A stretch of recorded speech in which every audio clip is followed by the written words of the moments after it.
E aí, pessoal, hoje eu vou falar aqui sobre um relato sobre a minha infância, a parte da minha infância e adolescência num lar, vamos dizer assim, infernal. E esse relato aqui, longe de ser um relato que vai deixar você para baixo ou triste, se você passa por isso, não. É um relato que é uma mensagem de esperança de alguém que superou muitas coisas que ficaram desarranjadas na minha mente por conta de ter nascido num lar disfuncional, né? Então, se você está passando por isso, não se desespere, tá? Com o tempo, tudo passa, tudo muda.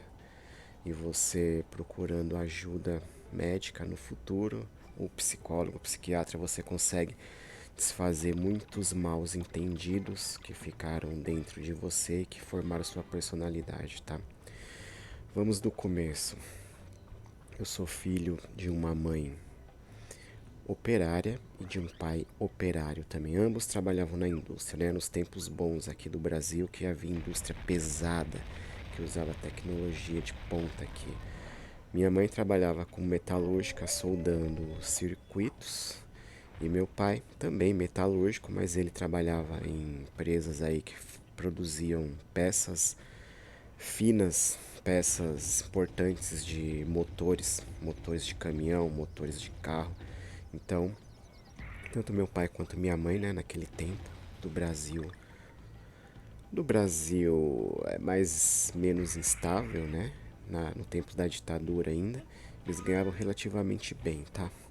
Eram pessoas que vieram da zona rural, tanto meu pai quanto minha mãe, crianças para cá.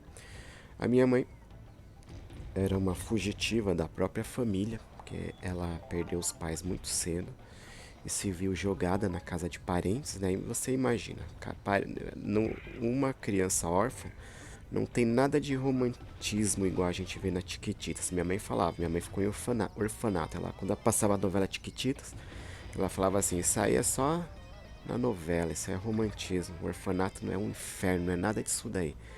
Ela falava, que você vê, quem que você vê no orfanato? Você vê criança com doença mental, você vê criança quebrada, você vê criança que já nasce viciada em droga.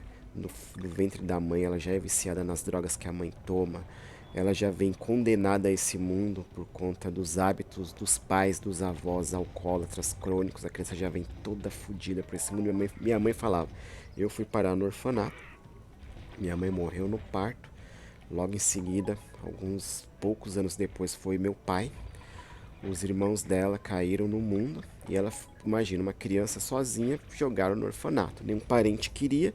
Aí depois um parente lá pegou, mas minha mãe falou assim, seria melhor ter me deixado, né, no orfanato, porque ela falou que passou o inferno na casa desses parentes.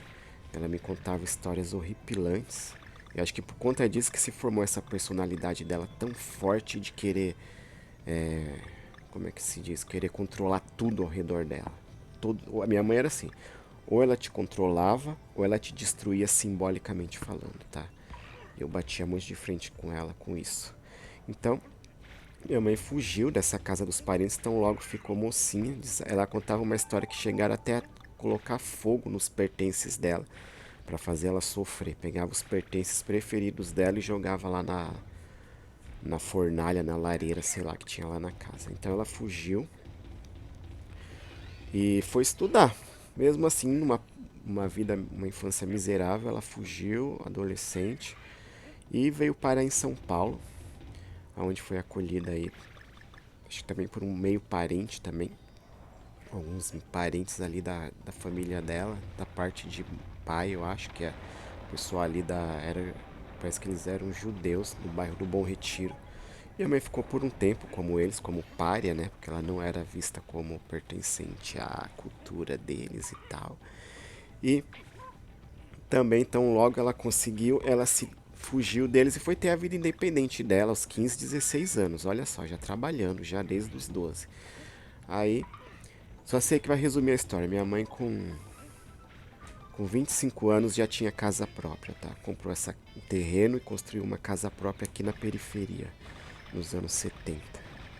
E meu pai, ele era do Paraná, e ele veio para cá um tio-avô que trouxe a família inteira aqui para São Paulo, porque no Paraná, o que estava acontecendo no Paraná naquela época?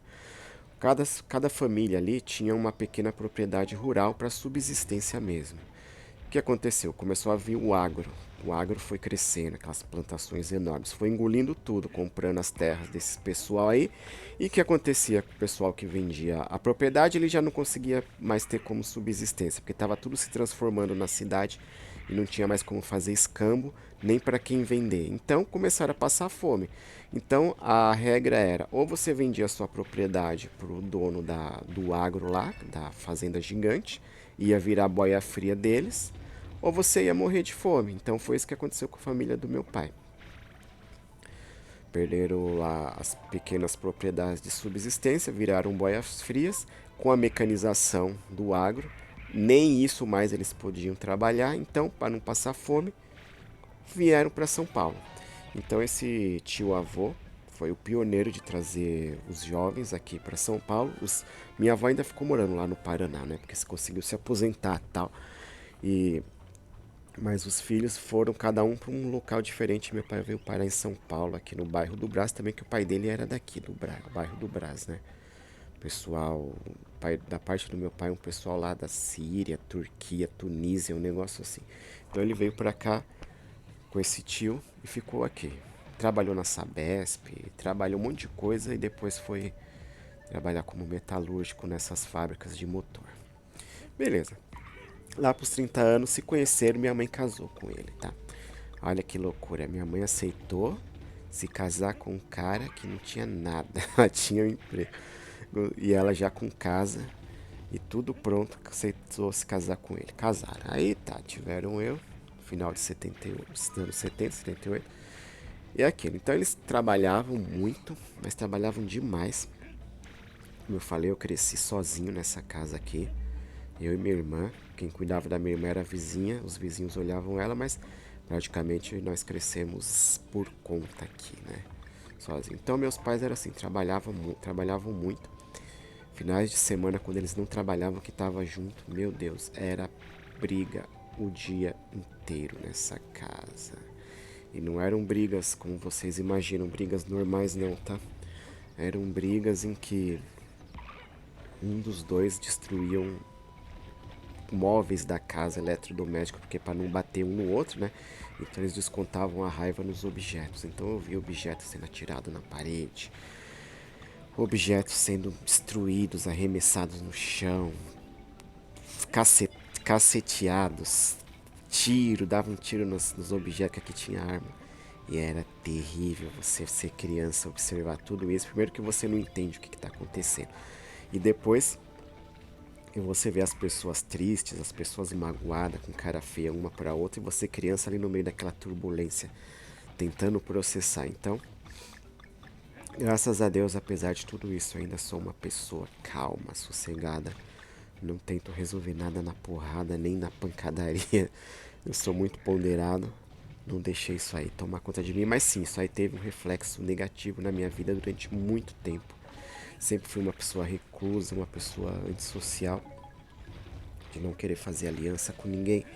Sempre enxergando as pessoas como possível ameaça na minha vida. Isso atrasou muito minha vida. Eu tive que fazer anos de análise com psicólogo, psiquiatras, para entender, para desfazer os nós que estavam na minha cabeça, por conta de ter presenciado tudo isso, né? Várias coisas. Uma vez, meu pai estava assistindo O Homem do Sapato Branco, um programa de televisão populista, lixo, que tinha na TV aberta dos anos 70 e 80, né? Eu não sei o que o Homem do Sapato Branco falou ou fez, eu só lembro que meu pai pegou o 38 dele e fez pau na TV. Puf! A TV fez assim, ó, tchuf! Foi caco de vidro, aquelas peças de TV pra todo lado. Tomei um susto, eu era criança. No outro dia ele jogou a televisão no quintal e eu fui brincar. Desmontei a TV todinha, separei parte por parte. Igual eu fazia com os animais que morriam aqui em casa. Fiz uma autópsia na televisão, tentando entender o que era o mecanismo ali. E aquilo ficou gravado na minha cabeça, né? Tira um baço na TV. Outras coisas também que eu vi era quando era época assim de final de ano, que os dois tiravam férias juntos. E a gente de férias, eu e minha irmã da escola, a gente ia viajar.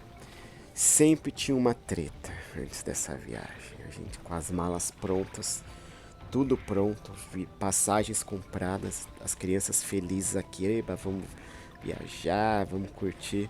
Sempre tinha uma treta entre esses dois, que ou brigava por conta da roupa que um estava usando, ou brigava por conta da demora que o outro tava para arrumar a mala para sair de casa.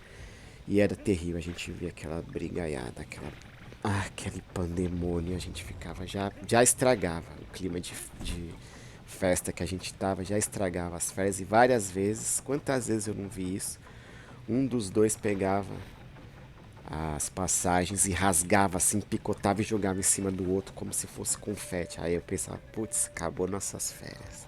Acabou o fim de ano. Não, aí depois chegava lá na rodoviária, tinha que comprar tudo de novo, gastava mais dinheiro. Era esse tipo de coisa aí que a gente via. E teve que uma época que meu pai estava meio alucinado, meio aloprado, né? Muito estressado, tanto meu pai quanto minha mãe. Aí eles passavam as noites em claro, discutindo aqui. Imagina, eu do lado lá, tentando dormir no outro cômodo, ouvindo tudo aquilo.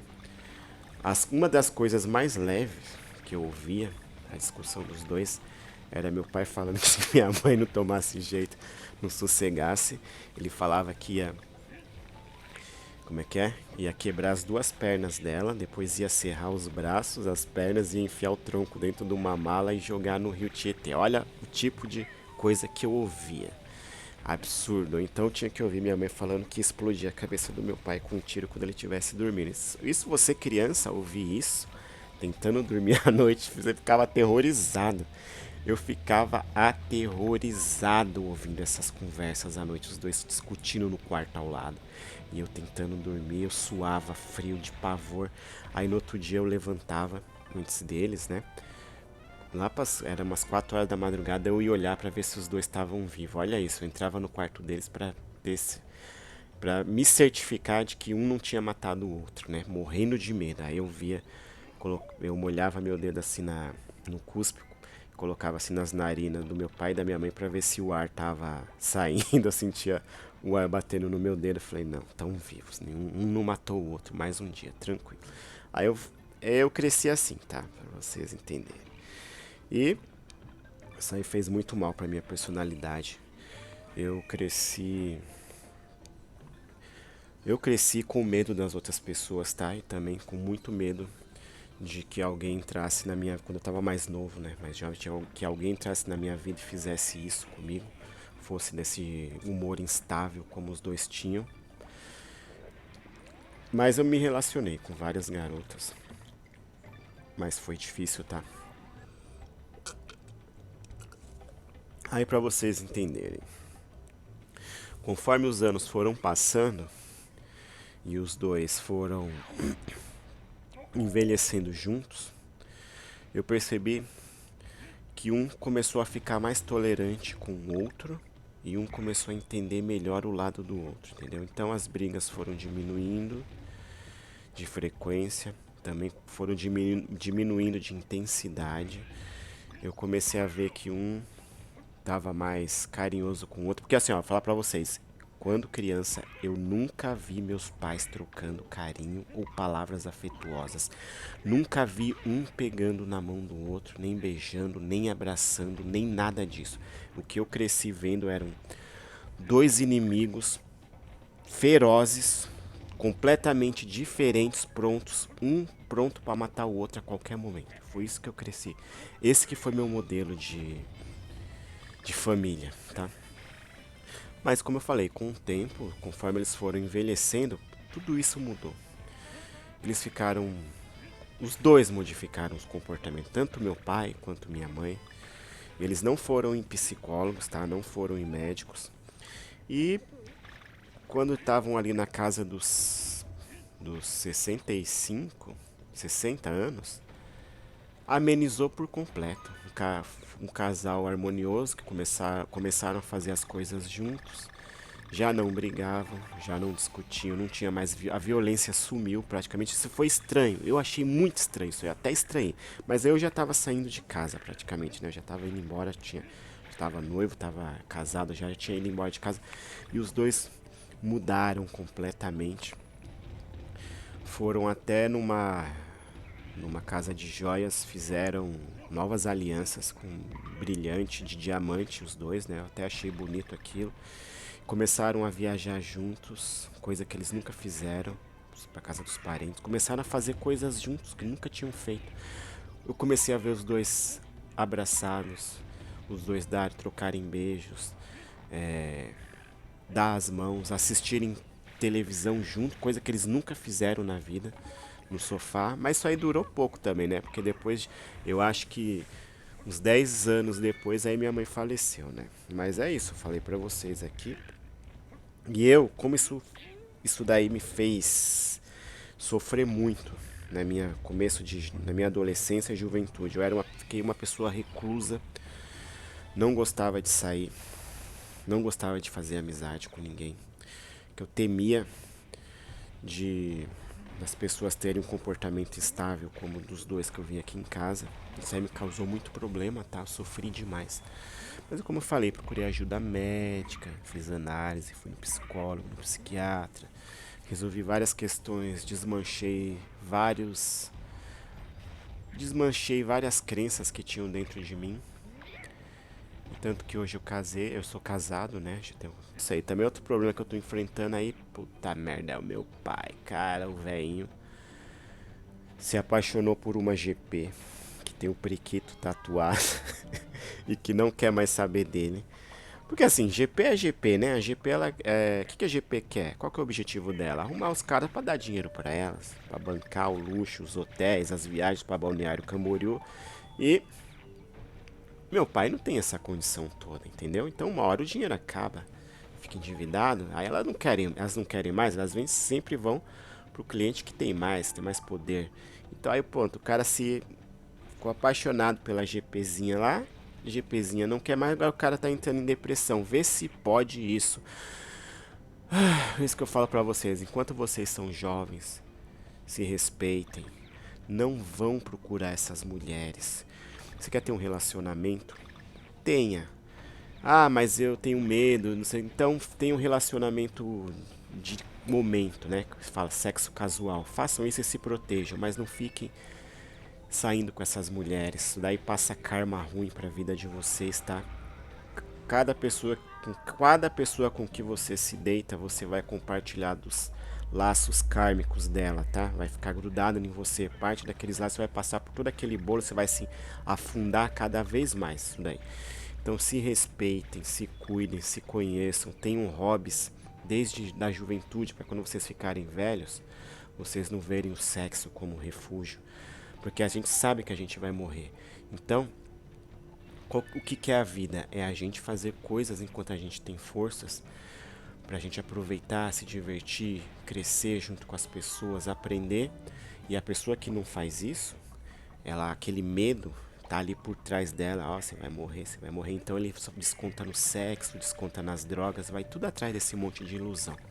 Então eu falo pra vocês, cultivem boas coisas na sua vida para quando você ficar velho, você não ficar olhando pro passado e chorando. Não, tudo a seu tempo. E eu vejo meu pai.